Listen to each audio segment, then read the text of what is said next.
Welcome, everybody, to another week of Live with Dr. McDougall. And today is the first webinar of the year 2017. And today we have a special webinar because Dr. John McDougall is joined by his lovely wife, Mary McDougall, and they will talk about what their hopes are for this year. And I think Dr. McDougall also wants to talk about the newsletter that I read, and it was very enlightening, and as a tribute to Dr. Henry Heimlich.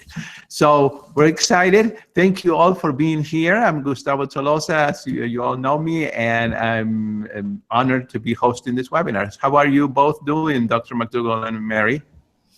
We're doing just great. We're doing great. Yeah. You know, Gustavo, I don't know how well this will go. But I asked Mary to join me for the whole webinar today. At the last minute, of course. And for some of you, this may be a worthwhile conversation. For others of you, you may decide that this is not why you tuned in. But Mary and I want to talk a little bit about Mary and I today and our lives together. And it's very appropriate because our 45th anniversary will be in 3 days. No, not 45. Yeah, it seems longer. No, the years have gone by too fast. We were married in 1972. Right. Oh, geez, I thought we were only 43 this year. 45. Wow. So well, that's 45th anniversary on Sunday. And we have the great opportunity that day to be working. We're running a 10-day program, and it's just like on my birthday. I want to work that day, and for us to work together on our anniversary, running a 10-day program with about 40 people, a little over 40, I guess, is going to be a real opportunity. But I just thought I would, with Mary here, so she can correct all my misunderstandings. I thought maybe we'd just take a few minutes and tell you about, and I don't know how long this will stretch and how interesting you'll find it, but kind of tell you why, what happened from our point of view over the last 45 years. I was in medical school at Michigan State University, and part of our opportunity as third and fourth year medical students was to go to other cities in the state of Michigan and to work in their hospitals. And so I went to Flint, Michigan, probably Saginaw, Michigan, and practiced a little bit in East Lansing, where our medical school was. And then I had a rotation in Grand Rapids, Michigan. And that's don't forget to tell them you were in surgery at that time. No, I was still in medical school. Well, you were doing a surgical rotation. Well, part of my time to see. There's going to be a lot of corrections here. You'll see a lot of bantering going on in the last hour, so be prepared. But it's been 45 years since she put up with me, so I was in a senior year, and yeah, I was on a surgical rotation, and so that's what we met. And what were you doing at that time before you met me? I was working as a private scrub nurse for a very famous orthopedic surgeon. His name was Al Swanson, and he is the man who invented silicone joints to replace rheumatoid arthritis joints that were deformed beyond correction. And he made silicone joints, and we would take out the old joints and put silicone joints into their fingers so that they could actually move them again. And so that's what I was doing. I did hip pinnings and other orthopedic procedures that he did also, but that's what he was famous for. And Alan B. Swanson, again, was world famous. He had 176 clinics. He was an extremely difficult man. Like any genius, you know, he had his flaws. I mean, this man literally threw people out of the operating room. And he threw instruments. And would not allow anybody to touch his patients except for him. Even in his advanced residents, they were rarely allowed to touch the patient's tissues. Right. And nobody could get along with Alan B. Swanson except for Mary. For me. Yeah, he loved Mary, and because she did such a great job at making sure his operating room was organized and functioned well. So you know, that tells you a little bit about Mary's personality and her ability to put up with me for 45 years. Do you remember the first time we met? It probably wasn't even important to you, but. Well, the other thing I remember is what we were pinning a hip together. But you remember another time before that? No, that's the time I remember, and I didn't see anything about you except, you know, your eyes and a masked face. And well, hip pinnings back in those days used to be much different than they are today.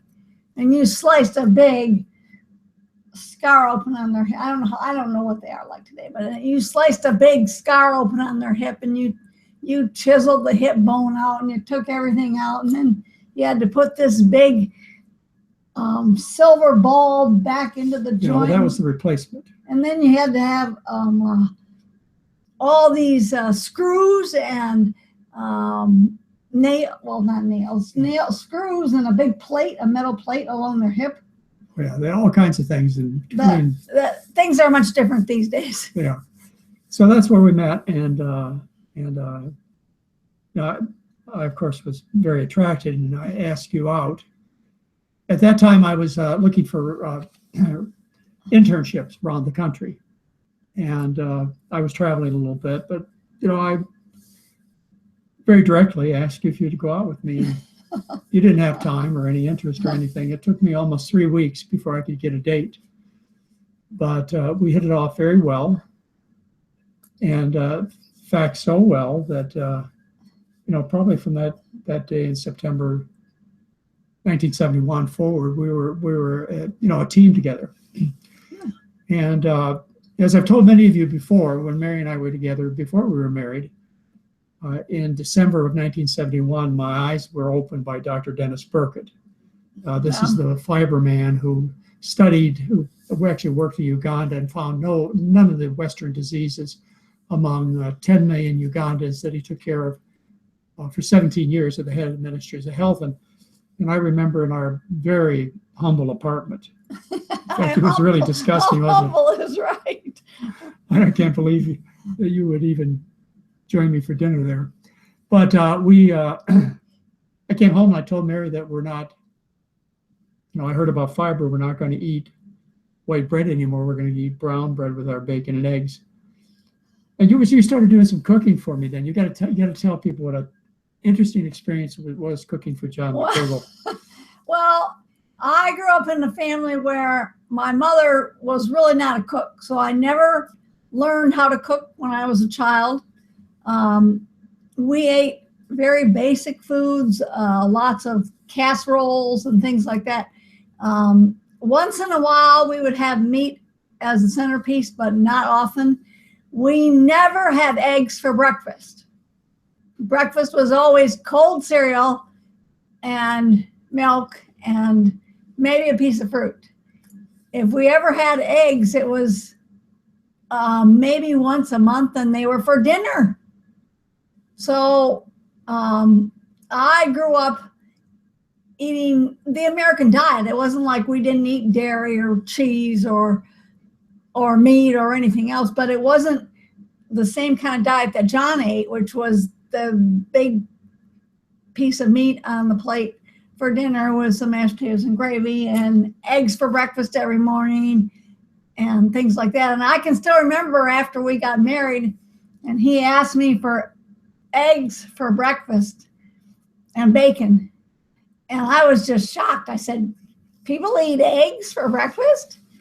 And then he wanted 6 of them. Oh, come on. Oh, you did too. And a whole bunch of bacon. And so the white bread thing was not really a big deal. I mean, we didn't eat that much bread.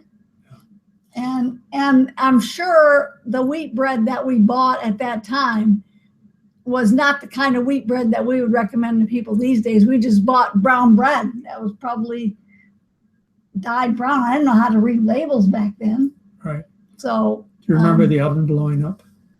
I do remember the oven blowing up. I don't remember what I was trying to make. We had such an old oven in this grungy apartment that I was in the oven trying to light it, and it blew up in my face and it singed all my eyelashes and my eyebrows off. So that's kind of where we started in terms of our eating. Both of us had been raised in Michigan, and we were anxious. At that time, I was applying for internships, and the way you did it with a matching system, you listed various internships you'd like to go to, and then the internships at various places decided whether they wanted you as a matching program. And I applied for some big name hospitals in San Francisco and LA County, and the really top-notch hospitals where real doctors go to train. And then when Mary and I met, we kind of talked about having a life in Los Angeles or San Francisco and where we really ought to move. And I guess both of us were idealists or adventuresome and dreamers. And no, I just didn't want him to work that hard. I knew how long the hours were going to be at those hospitals that he applied at. He was going to be gone for days at a time, and he was going to be working overnight, and I was going to be in the strange big city. And even though it was California, which was better than Michigan, it still was a big deal hospital. It wasn't going to be relaxed, and I wasn't going to see him much, and I didn't really look forward to our first married year being like that. So we were married February 8th. No, January. Excuse me, January. See how I'm already in trouble. January 8th, 3 days from now, 1972. So it's been 45 years. And in the matching program, I, of course, matched with the Queens Medical Center internship, which wasn't even a university program. I mean, the quality of students that went there in Honolulu to that Queens Medical Center program were not high quality students. But it was Hawaii. But it was Hawaii. And so we left, I think it was probably June of 1972, on a 747 jumbo jet that had a lounge. And we just kind of took off. I remember telling my parents that we'd only be gone a year. And we left, went to Honolulu, stayed at one of my old girlfriend's houses. And then eventually got an apartment right next to the Alamana Center. And there we had a really fun year. You relaxed, read. I did not work. You shopped at Alamana Shopping Center, which is about 300 feet from our apartment. We didn't have any money, so I just looked. Yeah, sure. And I worked in the emergency room. I worked extra hours. Sometimes I had to work all night long. And, to do a 30-hour stretch was not unusual for an intern back then. Yeah. But we did have a lot of fun together. We were able to take a vacation to the Big Island of Hawaii. When my time as an internship ended, and I was in a surgical internship, I think because I thought surgeons were macho, and of course surgeons can do things and help people. The motto goes, surgeons can know nothing but can do everything. And internists, which I am, they know everything and you do nothing. So I envisioned myself as a surgeon. And actually prior to that, when I was in medical school, I was accepted to Al Swanson's orthopedic residency program. Okay. And also another guy, do you remember his name? The big shot who ran an orthopedic program. No. Charlie, he did the Charlie hips. Anyway, so I imagined myself as a surgeon, but as I went through my year of surgical internship, which by the way was extremely painful, you want to talk about physical and mental torture.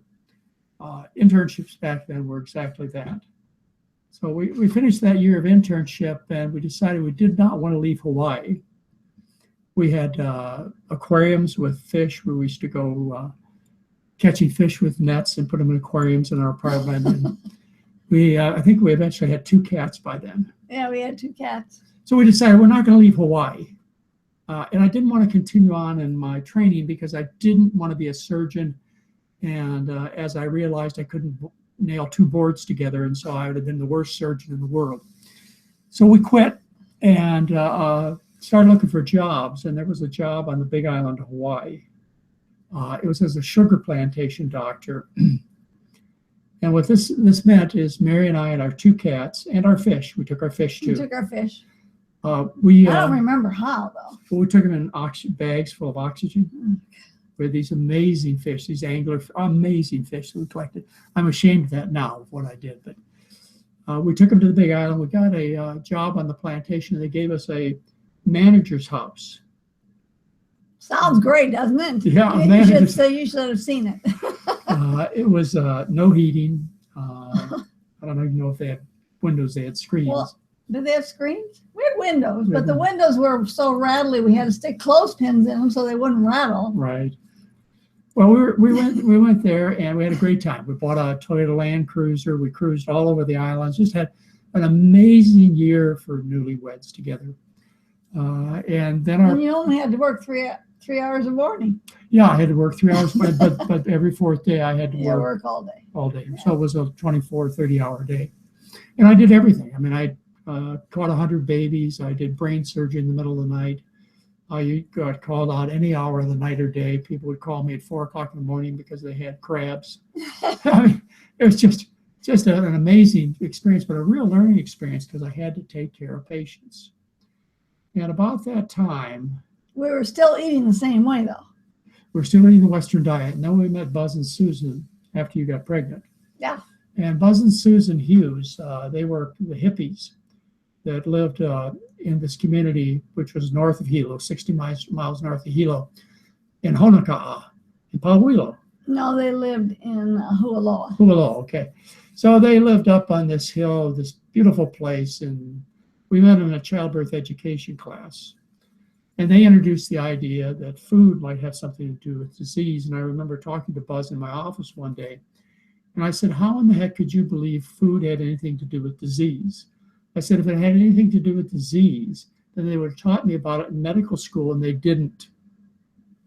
And that was my thought to him. But he challenged me. He said, well, don't you think that it's important? And that started me thinking. And we had Buzz and Susan over many times for dinner and vice versa. And they were a big influence on us, and we started changing our diet. And well, we changed to organic and range-fed beef and organic chickens. And it's not like we stopped eating these things. We ate a few more plants, but we still ate our meat and chicken. And I remember Susan, she was pregnant, and I was so concerned about her that she was going to develop calcium or protein, some other nutrient deficiency. But she wouldn't eat any meat. She was pure vegan. But what she did agree to do, because I was her doctor, she agreed to eat fish that I freshly speared. And that's all she would eat in terms of meat. And I don't even know whether she ate that, but at least she accepted it. We lived right on the edge of a cliff, which was on the Pacific Ocean. And so I would climb down the rocks on ropes, and I had to climb 100 feet down a rock with my snorkel and mask and spear. I never watched. You went once. I went once, but otherwise I wouldn't go and watch you go down those ropes. But I did go down those ropes one time. Yeah, it was an amazing experience. We went into waters that only 11 people had ever gone in, to my knowledge. It was so rough and dangerous. But we loved it. It wasn't pretty. There was no coral. There were just these big rocks sitting in the sand. And fish. There were fish. Lots of fish. Lots of fish. I think they were called alua, the big ones, which were sometimes 6 foot in length. And then there were smaller ones, papillos and parrotfish and all kinds of little fish. So I would sometimes, I would go with a couple of friends, bring home a whole stringer load of fish. Again, I'm ashamed of what I did. But, and there were also plenty of sharks. But anyway, Susan said she would eat the fish. That's how concerned I was about, and how ignorant I was about nutrition back then. So we had our first child, Heather, when we lived on the Big Island, and that was an interesting experience, to say the least. We don't have to go through all that, but it ended up as a natural birth. And this was one of the first times we challenged established medical professions. Mary finished the delivery, which happened in Hilo, and got up and got in the shower and dressed Heather and climbed in the car and drove. Well, we had another person drive us there, but drove 40 miles back up to Honoka'a, where we lived, that same night. Yeah, so we're going in 3 hours, much to the distress of the obstetrician and pediatrician. They were all upset. They couldn't believe. I said, well, if she's not sick, she's a healthy woman who just had a baby. We're going home. So we went home, and I think all we had was lawn chairs there for furniture. We did. And so that was our first child, Heather. And of course, everything went well, fortunately. And I worked as a plantation doctor, worked really hard. And as I say, I learned much. But I was very frustrated. I told many of you, two experiences happened to me then. One is I learned what a lousy doctor I was, because none of my patients with chronic disease would get well, even though I gave them all the drugs. We fortunately had an amazing surgeon, Paul Matsumoto, who was there, who could do anything in surgery. This guy was the most amazing doctor that I'd ever met. And he was there to help. And so I learned what a lousy doctor I was, except for acute problems, emergencies, as far as chronic disease. And the second thing I learned, and we learned together, is how to eat. We had many Filipino patients and friends, and we went to Filipino weddings, and you had a caretaker to help you take care of Heather and Patrick. You didn't talk about Patrick yet. Okay, well, next was Patrick. And he was born in Hodoga'a Hospital, and I happened to be the doctor in attendance. So we were watching Star Trek, and we had to finish the episode of Star Trek, so we did, because we were Star Trek fans. But so we arrived at the hospital just in time, and Patrick was born, and of course we took him home right away. But that was at the local hospital, not in Hilo. But we spent 3 great years there. Bought a sailboat. Yeah.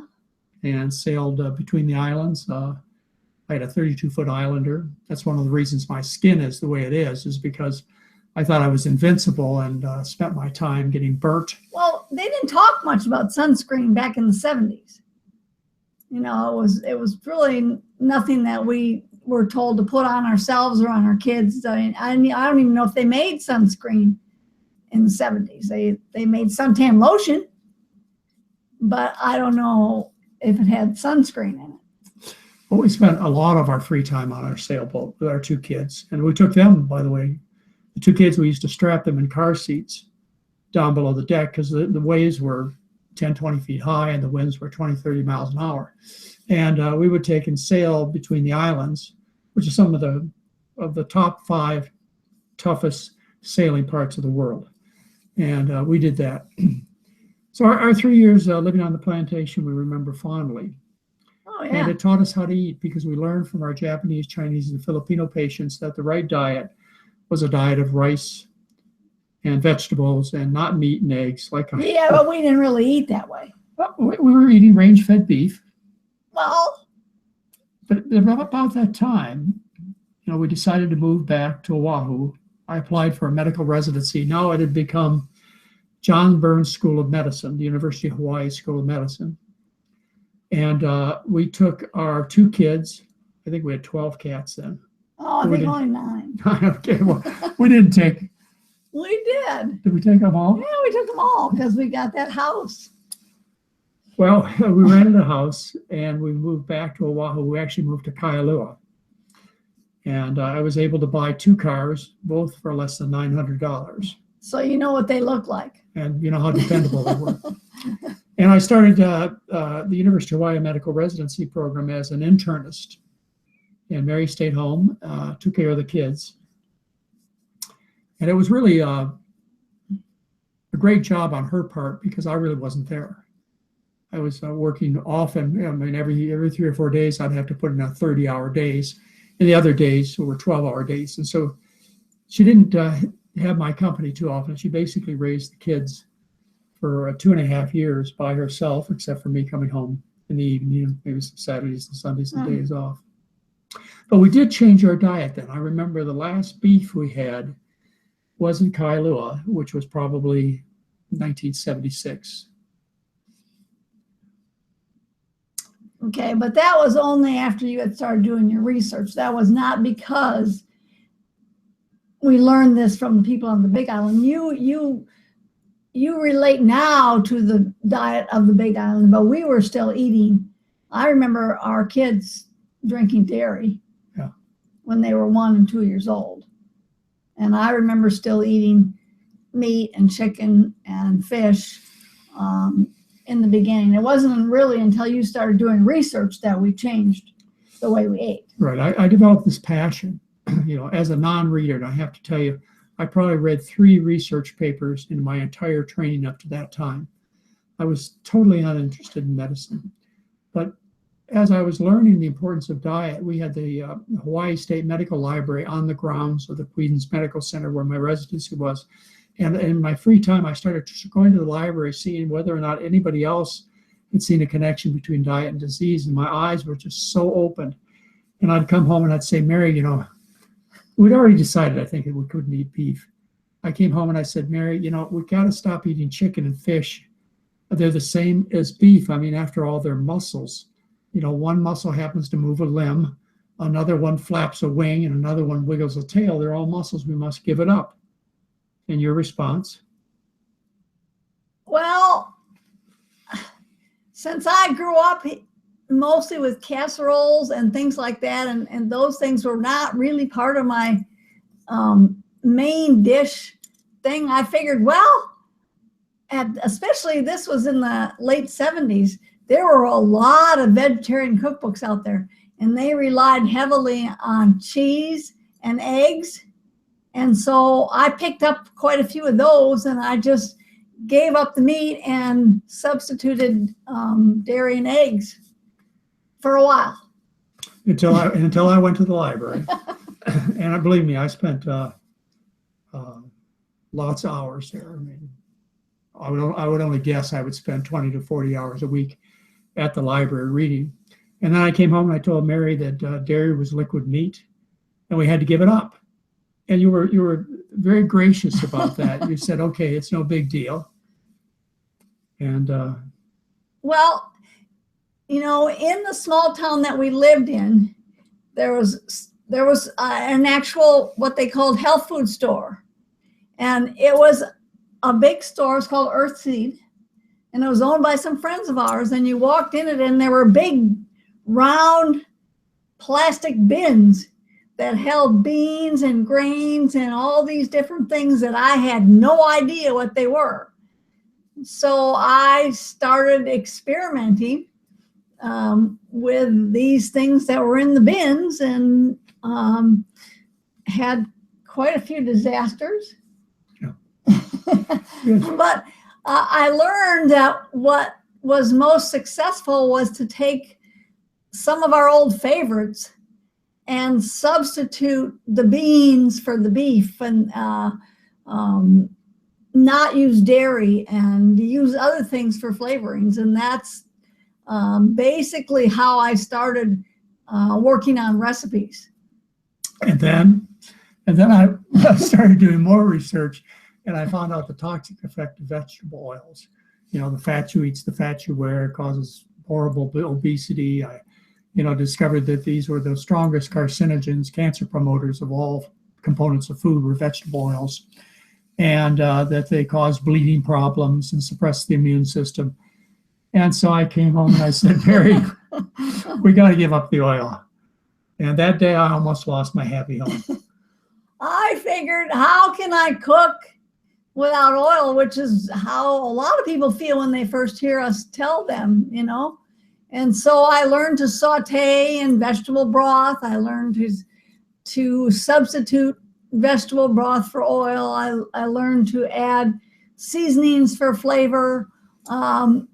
But it wasn't an instant learn. It took me a lot of time in the kitchen. I mean, now, 40 years later, it doesn't seem like a big deal because I can go and put something on without even thinking about it. But at the time, it was a really big deal.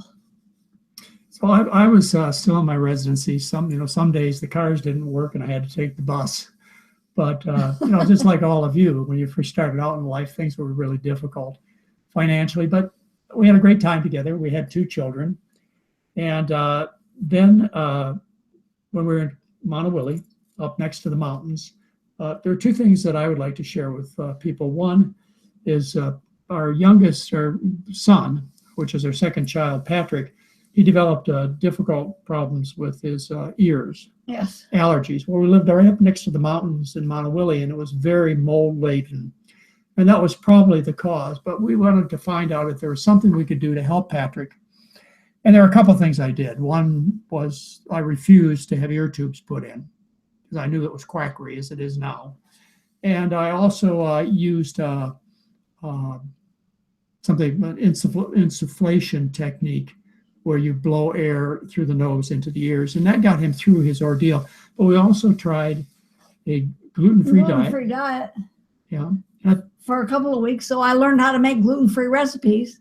It didn't help Patrick. It didn't help Patrick at all. He just kind of grew out of it.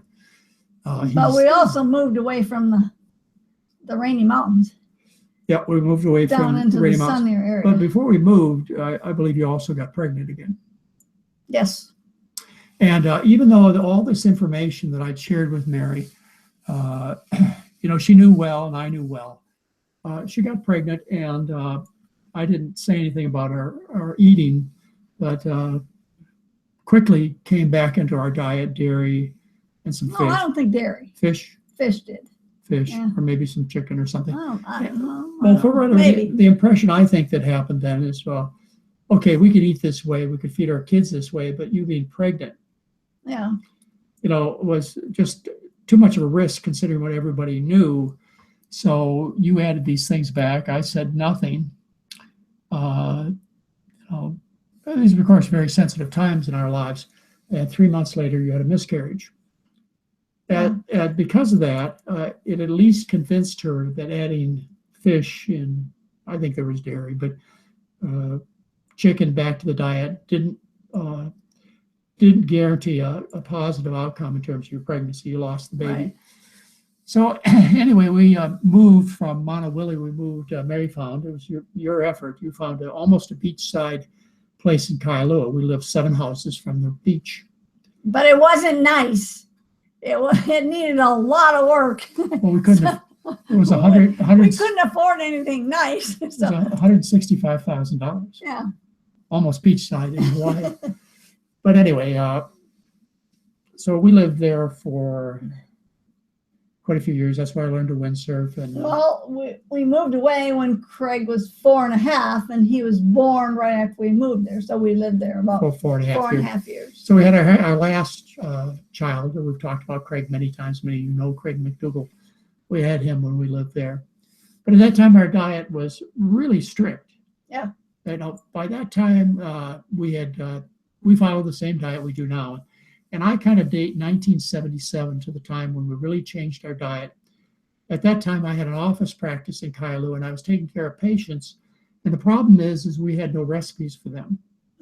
So it was your obligation, and I placed on you, and you accepted it willingly, was to not only invent but type out recipes, which we then copied on a mimeograph machine. Yeah. If you remember those, you got to be really old to remember those. And we'd hand them out in the office. I would take care of patients in this office setting. At the same time, I was giving lectures at St. Francis Hospital for the public. I got a radio show on KA. Boy, I don't even remember. But anyway, the biggest talk radio show in Honolulu. So I would have a weekly radio show, and we would hold these classes at St. Francis Hospital, and we got a big following. Yeah. And we always used to have potluck dinners. We used to have potluck dinners. The reason is because of my follow-up business was so terrible. People came to see me, and they either said, this McDougall is absolutely nuts, I'm never going to see him again, or they followed the diet, and then what would happen is they'd come back the next week, and they'd be better, and I'd take them off more pills. And they'd come back the next week, and I'd take them off more pills. And then they'd come back, a couple of weeks later, and they say, why am I seeing you? I'm not sick anymore, and I'm not taking any pills. So I lost those patients. So as a way of keeping contact with our patient population, we had potluck dinners every month at a community center, at a public park center, or at our yacht club. Yacht club. We belonged to the Conneaut Yacht Club, where we kept our sailboat. And we actually had Nathan Pritikin as a guest. With 250 people showed up, and Nathan Pritikin had a potluck dinner with our patients, and he said that was the best food that he'd ever had. And as we walked out of the parking lot with Nathan and Eileen, his wife, Mary took 100 of her recipes and gave them to Nathan and said, you're welcome to use these. And in his next book, The Predican Promise, he gave an acknowledgement to John and Mary McDougall for their contribution. It was an incorrect acknowledgement. It should have been to Mary McDougall, because a good share of the recipes in The Predican Promise were from Mary's, and the Predican Center, which was in Santa Monica, they changed their whole style of cooking, and I do believe it was due to Mary's influence. And it became from a place known as unpalatable, unsustainable, to a place that serves some pretty decent food in Santa Monica. Right. It was Santa Monica then. Yeah, I think so. Wasn't it right on the beach? It was on the beach. We visited Nathan. Yeah, we went there one time. So anyway, we stayed there for 15 years total in Hawaii. 3 years on the Big Island, and the rest of the remaining 12 years were on Oahu, the 1 year initially and the 11 years afterwards. And by that time, I had gotten a law on informed consent passed for breast cancer, which forced doctors to tell women about their options to breast cancer. That made me very unpopular. In fact, so unpopular that they took my malpractice insurance away, even though I had never had a complaint against me in all my years of practice. And to date, I've only had one complaint against me, and that was from Veronica Atkins, Robert Atkins' wife, after he died. But they took my medical malpractice away, which meant I lost my hospital privileges. And so here I am trying to support a family of 3, not able to do any more hospital admissions, having no malpractice insurance, and not knowing what to do to survive. And I got a call from St. Helena Hospital in the Napa Valley, where this is a Seventh-day Adventist hospital, where they were trying to do what Ellen White had taught them to do more than 100 years ago, which is to treat people with a vegetarian diet. And they asked me if I'd come over and interview and see about the possibility of taking over a program that they had already started, which was a complete failure in terms of no people coming, not because it didn't work. And so we agreed to move, and they gave us $10,000 to move. Yeah, and then they paid our moving expenses. Well, that was our moving expenses. Oh, that was our moving expenses. Okay. And we bought the home that we live in now, the one we're broadcasting from, and that was 30 years ago. Yeah. It was 1987 we bought that house. Yeah. And I worked at St. Helena Hospital then for the next 16 years. It's hard to believe. Yeah, for 16. And I saw probably 3,000 people at the hospital. And as I've told many of you, I was respected, I think liked. I mean, I actually flew airplanes with one of the cardiovascular surgeons. We were both pilots, and you're a pilot also. So they liked me, but they never sent me a patient in 16 years. I never got a referral at St. Helena Hospital in 16 years, although I did refer a few of my patients to them, the GI specialists, the heart specialists, and so on, because it was good medical practice to get second opinions. But somehow, and I gave 2 grand rounds at St. Helena Hospital in the Napa Valley. 2 times I was invited to noon, standing room only when I was there. Let me tell you. I said, at least during one of those presentations, if not both, I said I was very curious, considering what I do, which is to treat dietary diseases. I think it's very curious that no one in the Napa Valley, none of your patients have dietary diseases. And the reason I know that is you have not referred a single patient to me in 16 years. They were embarrassed, but they never challenged me. And after 16 years, I tried to expand the program by bringing in the multiple sclerosis patients from Roy Swank. And I thought it was a win-win deal. We weren't seeing that many people. I mean, a good-sized program was 12 people. The program we start tomorrow is with companions, I think 42 people. Yes. Our typical program is about 40 people. Sometimes we run 50. But the best program I think I ever ran as far as numbers at St. Helena. And I was on Larry King. I was, New York Times national best-selling author. Believe me, I was well known at that time.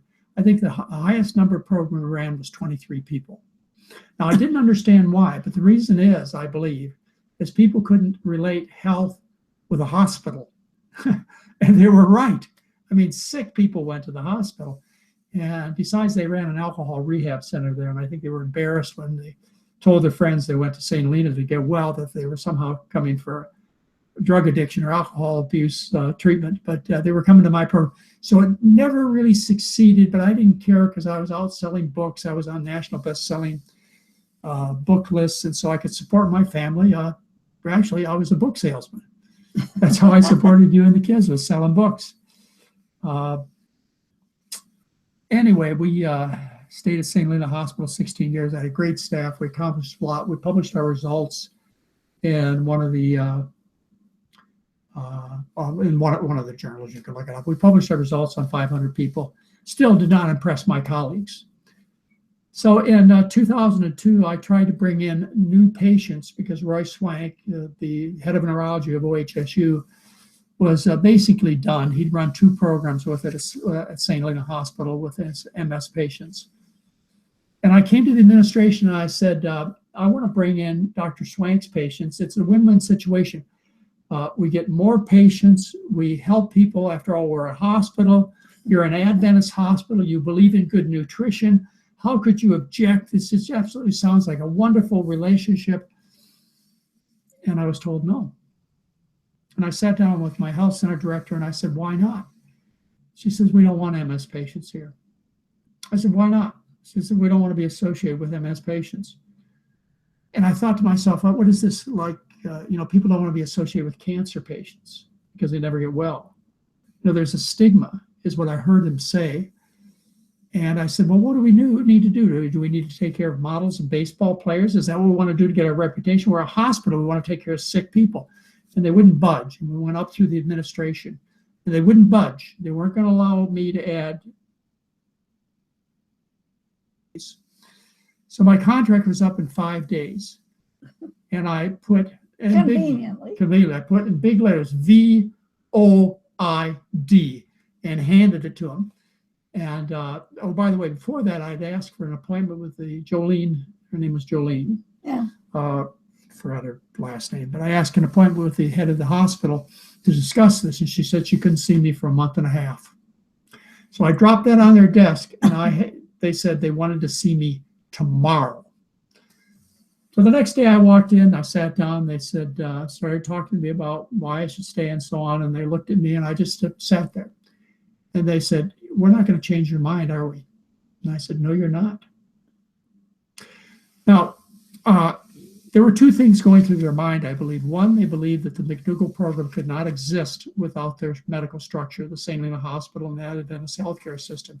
They believed I couldn't do this on my own. Yet, by that time, I'd run programs for Blue Cross Blue Shield of Minnesota, and we'd shown a 40% reduction in healthcare costs. We did that in Minneapolis or outside of Minneapolis. And I'd run programs for public supermarkets in Lakeland, Florida. We'd run several programs for both of these, yet St. Helena didn't believe I could exist without them. Also, what I realize now, which I believe to be absolutely the underlying true factor, is they could see no way to make money off of taking care of MS patients with diet. 80% of the income of that hospital, as your hospital, came from treating heart patients.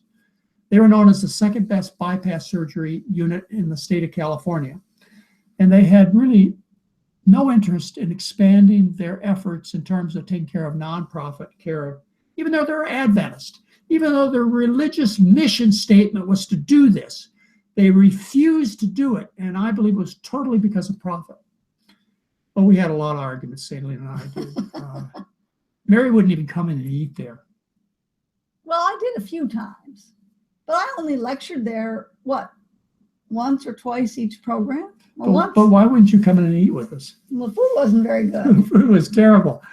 And why was the food terrible? Well, because they made it in the hospital kitchen and they would never take any input from me on how to make the recipes tastier. And even so, I even hired outside professional chefs to come in and work with them. And they just, a hospital can't make food. Even today, I don't believe they can make food. Probably not. We got in a big argument at one time. And I wanted to make the food taste better at St. Helena. And so I asked them if I insisted we use some spice and some pepper and some vinegar. Well, these are against Adventist dietary principles. No vinegar. No vinegar, no pepper. No pepper. Yeah. So we had a meeting together, the administration, all of them that were important. And we sat down together and to discuss this fact that they allow no spice in my food. I mean, I had no oil, no meat, no dairy, and they would allow me no spice. So I sat with them and I said, why do you do this? I said, considering the fact that I could go one floor up and I can find in the nurse's station, I can find coffee and donuts and everything else. I can go to the next cafeteria over where you feed the employees and I can find Tabasco sauce, which is vinegar and spice.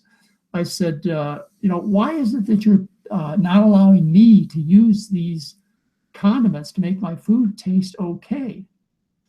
Well, they could come back with no decent answer, especially when I put it in the realm of the fact that they were violating all of their dietary principles, at least half of them.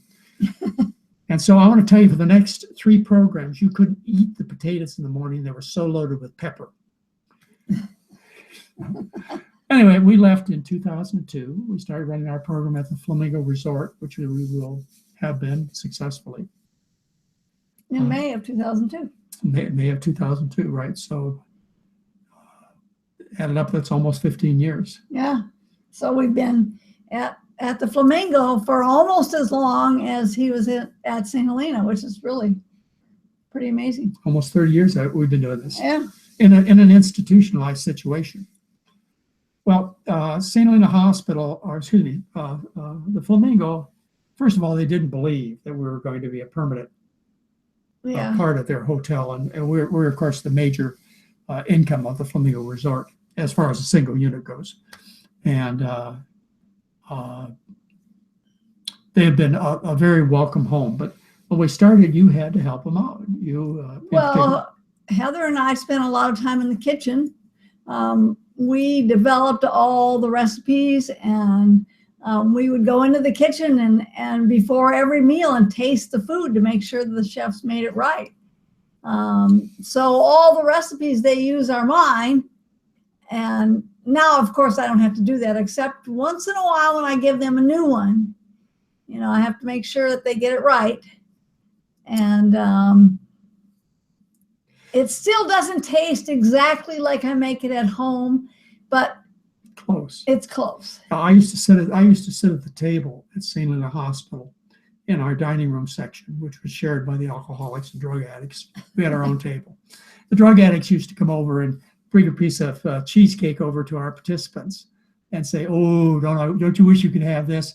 And I would tell our participants, "Why don't you get a glass of vodka or a pack of cigarettes and go over to their table?"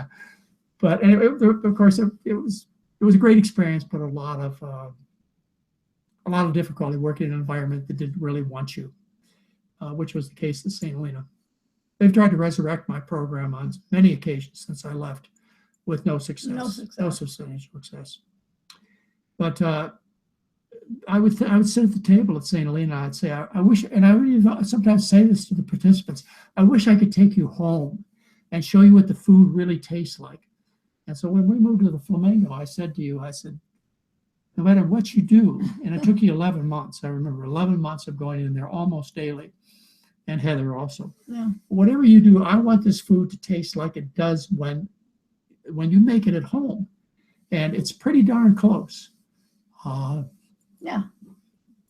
You always prefer your most familiar cooking. It's just like we have about 6 burrito places in town that are run by the same friend of ours. Emiliano and his family. And they all are supposed to be the same recipes. But you go to one of the restaurants and you taste the burritos, McDougall burritos, and you go to El Patio, the original one,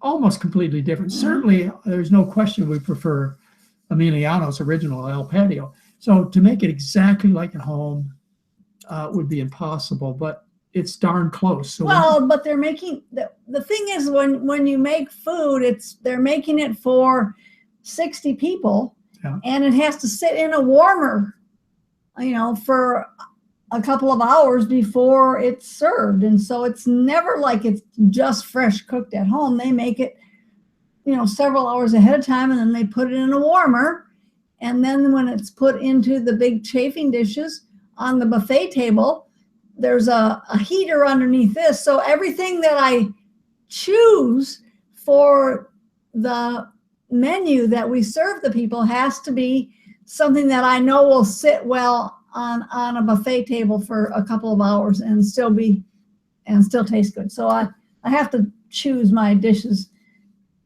not based on our favorites at home, but on what will sit on the buffet table. Whereas you would not come to St. Helena and eat. No, I would not. Not by choice. I was there when you had to give a when lecture. I had to give a lecture. Yes. We eat many of our meals, and there's none that we were disappointed in during the program. Mary and I are there for lunch and dinner for many of the meals. Yeah. We will be next week. In fact, it's a chance, of course, for you not to have to cook. And we take food home. Yeah. So we've run this program since 2002 at the Flamingo Resort with tremendous success. You know, we've published results on 1,615 people from 10 years of this program, showing phenomenal, undeniable, never questioned results, just like we published on 500 people at St. Helena Hospital. And you mentioned that you serve sometimes 40, 50, 60 people during the program. But on our weekends, we'll have as many as 300 people. Yes, yeah. And then, of course, but it's the same food. It's just that they have to make larger amounts. And again, this has to be something that will stay fresh but it always turns out well. It always turns out well. The resort does a phenomenal job. But they realize, too, or they should realize, just like St. Helena Hospital should realize, that we can pick up this program, we can move it in 72 hours to any hotel in the world. So they work hard to make sure that we're happy, and they do a phenomenal job. When people, and they will arrive starting tomorrow, come to the St. Helena, they pull into a parking lot with a revolving flamingo on the roof, and they go, "My goodness, what did I get myself into? This is going to be." It takes them about 4 days, and then they realize what a great resort we're at and how well they're taken care of. The major changes that we've made since 2002 have not been many. I mean, when we first started out, we did everything, including almost cleaning the bathrooms, you and I. But well, we brought in different speakers. We brought in Jeff Novick. Doug Lyle came with us originally. Yeah. They wouldn't hire Doug Lyle at St. Helena Hospital, and the reason they gave me was he was too smart and too threatening because he was so smart. I just love that when they shared that story with me. So Doug Lyle has worked with us since we've been at the Flamingo Resort. Jeff came a few years later. Major changes were that instead of you and I doing everything, Heather took over. And it was a growing process, but now. I mean, she has improved the program so much. The website, she controls everything. Every aspect of the program, my schedule, she tells me when I get up and do my song and dance, and Mary also, and when the doctor's appointments are. And so Heather runs everything. Yeah. And that's been an amazing, wonderful change for us to have her involved. Yeah. And well, she couldn't do that until her children grew up.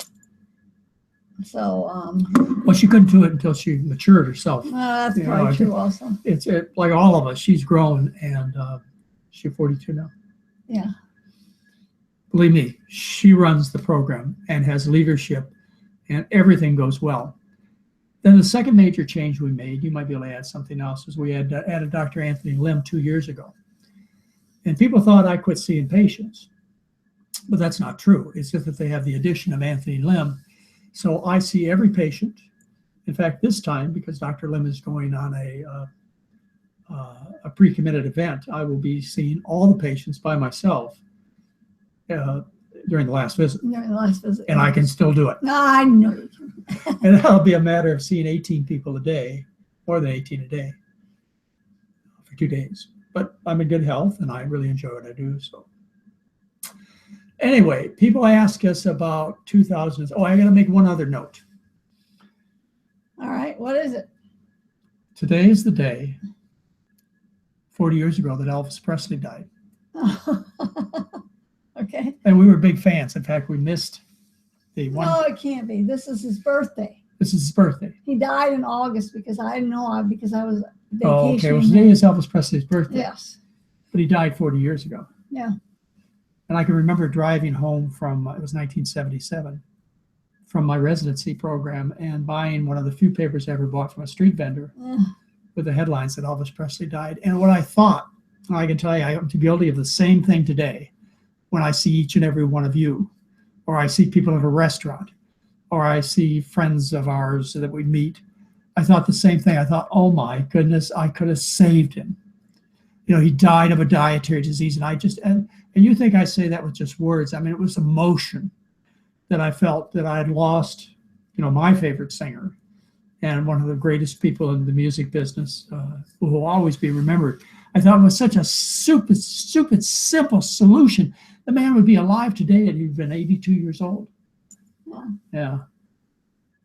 But you never get the chance. I mean, all these people that we see that are stars. Well, some people give you a chance. Well, some people do, but you know, there are so many people that we see walking on the street, or you know, stars or media people that are in the media, and we think, wow, if we could only help them, they would be so much healthier, and it would improve their lives so much. And also the Latino family at Costco that's fat and sick with kids that can't afford the things they have on the checkout line. Yeah. You know, I mean, it hurts us every place, every day when we go and you know, we read stories, or you know, we meet people in the shopping center. We just think, and it's not just words. We just think, oh my goodness. And they all think it's too difficult. When they hear it the first time, remember, if you go back and listen to this whole interview we did, just remember what we went through to make these kind of changes. Yeah. Well, Mary, you know, it's been the best 45 years of my life. We're going to have to end here. The title of this presentation is What's Going to Happen in 2017 in the Future. Well, you didn't tell them. Well, do you have any thoughts? You must. You know you have some thoughts, because you see, Mary works about 10 to 12 hours a day, as I do. And one of her jobs is taking care of the books. She won't let anybody else touch the money, of course, for obvious reasons. And so she takes care of all the payroll, all the 1099s, you know, everything with the books. But the other thing she does is she works again, and I'm not exaggerating, 8 to 12 hours a day. In addition to the financial part of the business and the fact that you lecture several times during the program, you're always by my side. And you also run these adventure travel trips. And I, you know, Mary's 70, and I'll be 70 in a few months. And people are retired at age 65, and they keep telling me, Mary, you know, we should cut back and, you know, do less and stop doing adventure programs. And you kind of say the same thing. And then we both throw up our hands and say, well, what would we do? What would we do? We had nothing to do. So this is going to be our first announcement. I'm going to, you know, I didn't tell you I was going to announce it. Okay. But you decided to do it, and I know it's going to go through. We have a trip in 3 weeks, which is totally sold out. There are 145 people, including Gustavo, that are going to Kauai with us, my brother Bill and his family. And Heather and her family. And Heather and her family are going. It's an amazing trip. You missed it. You missed the Kauai trip. We will likely never go back there again to the Kauai Sheraton. But you never know. We promised we'd never go back to Hawaii again. No, no. We went to Alaska with the grandkids. We took 62 people to Alaska in July of this past year. Yeah, June of 2016. Yeah, we took an amazing trip. It wasn't cheap, but the people who went on that trip, I think, to a person would tell you that's the best vacation they ever had. So anyway, Mary and I have thought about cutting back and stopping, et cetera, but there's nothing for us to do. You know, we just live our business, and our life is work and being together and doing the job. So we're not going to quit. So we made a 2-year plan. And 2-year plan. And so this will take us up until we're 72. And you folks have a lot of time to get involved if you want. We'll continue to run 10-day programs, at least 6 a year. And we run two commercial programs for businesses. Yes. And we'll run more of those. And we run a intensive weekend in May. We're thinking of adding another intensive weekend. And we run advanced study weekends. There'll be one February 10th through 12th of 2017. Don't miss it. I have to tell you, we're not going to live broadcast it. So you have an opportunity to be there live. You will not see the usual live broadcast. Later on, we plan to put it up that you can purchase that weekend. But if you want the immediate energy of the event, show up February 10th, 2017. You can sign up on the website. And then I'm going to announce for the first time. Okay. I have no reason to not think it's going to be true. We have 2 more trips planned. In June of 2018, we're going to take you back to Alaska. Same line, National Geographic. They have made amends for Rupert Murdoch, Rupert Murdoch, the global warming denier. They have made amends for him because I never told him I'd never go back on one of their trips. But they have since put out Leonardo. Several documentaries National Geographic has on the global warming and climate change, and so we feel that they are reputable enough. In line with our thinking. In line with our thinking. You know, like Leonardo DiCaprio's Before the Flood. Yes, that was produced by National Geographic. Amazing. You ought to see it. So we're going back to Alaska in June of 2018. I will tell you right now, that trip will sell out like the last one within 48 hours. So if you have any interest, you should let Carol. We can only take 62 people. 62 people, yeah. So, and then, no, not even, because our family goes. Yeah, Heather and the kids so, will be. Probably 56 people. So if you have an interest, you should email Carol at drmcdougall.com and tell her you want to be put on the pre-waiting list. Yeah, the pre-waiting list, yeah. Because it will go that fast. And then we're going to go on to another trip on the Big Island in January 2018. Yes. And we're probably going to go back to the Mauna Lani. We're still negotiating with them. We have a few deals. They didn't do the food as well as we liked last time, and they're going to do it right this time. But we have a few things that we have to work out with the Mauna Lani. So, and they have beautiful views from all their rooms. All ocean view rooms. And a great location, and very quiet and private. And so probably in the Mauna Lani, possibly the Marriott. We haven't decided yet. Or, you know, I always like the Sheraton. You don't, but I don't. They don't have a beach. They had great food. They had great food. So we will probably do that in January of 2018. Again, if you want to go, this trip sold out to Kauai that we're doing in 3 weeks. Yeah. It'll sell out, and we'd love to have you along. And likewise, the advanced study weekends often sell out. We don't have any rooms.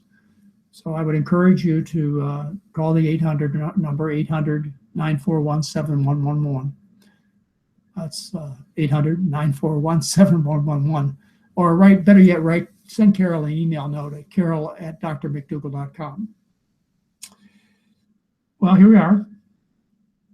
45 great years later. 45 years and later. By the way, folks, not without a few bumps. But my best friend for 45 years, and we hope to have 70, 90. Heimlich died at 96. I never got to talk about him, but let's just plan on 90. All right. So anyway, at least another 15 years of hard work. Gustavo, thank you. We didn't give you a lot of chance for input, but I wanted to spend a little time talking to people about where Mary and I have been, and we hope to go. We've got our greatest gift to us is our grandkids. How many do we have now? Seven grandkids. We have a family of 15.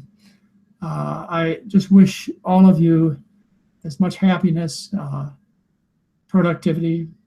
Well, we have more than 15. Do you think so? I think so. Let's see, there's you and I, 3 kids. Yeah. And there's 3 in-laws. And there's 3 in-laws. So how many is that? That's 8. And 7 grandkids. Okay. 15. So they're 15. You're right. I never was very good at math. Well, the kids tell us no more, but I believe one more is on the way. I think all of the audience here, including me, have appreciated this very unusual webinar, Dr. McDougall, where we get a window to your life together and what you've done and what you're doing and what your plan is. And I thank you for the surprise. And everybody is writing down here how wonderful this webinar has been. So thank you. Well, we enjoyed talking to you. It was a surprise to Mary, too. She had no idea what I was doing. I had no idea. As always in life, we're both full of surprises. Someday I'll have to tell you about the things that she surprised me with. like learning how to be twin-engine IFR-rated pilots and owning 2 airplanes. That was your fault. So it's been an exciting life, to say the least. And it will continue as we plan for at least 15 more productive years. All right, right. Yeah. Well, I know that we haven't had time for questions today, so that's fine because we have many webinars coming up. But some of the people have questions I can see here that are answered in your website. So I just want to encourage them to go and look at our past webinars that we've done and your newsletters and other videos, because they can get all the information for free there. That's right. And Yes. thank you, Gustavo. I look forward to seeing you in 3 weeks. All right, me too. You know, Yeah. Mary and I made a good friend a couple of years ago, and I know you're enjoying the relationship too. Yes, very much. This is very special to me, and I am counting the days until January 28th when I leave. All right, yes. January 20th.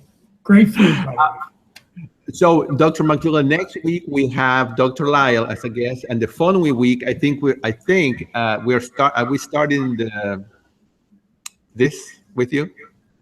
You know, we could start the digestive tune-up. The only thing is that I don't have a free copy for people. They have Okay. to buy a copy of it either at Whole Foods or at their bookstore or on Amazon. If I had access, it's still under copyright with the publishing company. If I had access, I'd give it to you, but I don't, so I can't. Okay.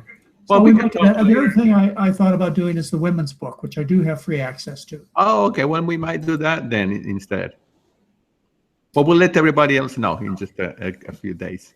All right, folks. Well, thanks for listening to our story. Yeah, thanks for listening. No, thank you. And Happy New Year to all of you. Yep. Same to you. All right. Very Talk good. to you in a couple of weeks. Bye-bye. And thank you everyone for joining us. Bye-bye.